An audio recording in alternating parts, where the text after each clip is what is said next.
Sriwijaya FC dan PSMS Medan sejatinya adalah dua perwakilan klub Liga 2 yang termasuk dalam 20 klub yang akan berlaga pada turnamen pramusim bertajuk Piala Menpora tahun 2021.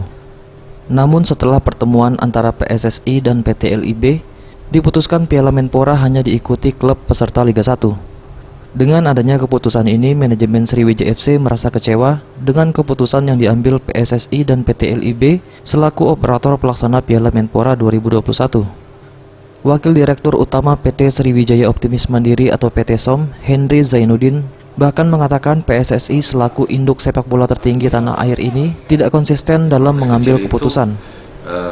PSSI terganggu dan dia mengambil keputusan sepihak membatalkan Sriwijaya FC untuk itu, dan saya pikir ini presiden buruk bagi PSSI dan tidak konsistennya PSSI dalam sebuah keputusan. Mestinya itu dikasih pengertian kepada Liga 2 bahwa ini adalah representasinya Liga 2 di pentas Piala Menpora ini.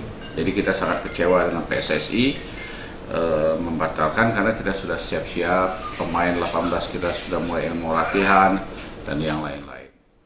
Hal ini tentu saja merugikan pihak Sriwijaya FC yang sudah bersiap diri untuk ikut ambil bagian dalam Piala Menpora 2021. Sebelumnya bahkan Palembang sempat menjadi venue alternatif penyelenggaraan Piala Menpora tahun ini. Reza PM, Sriwijaya TV.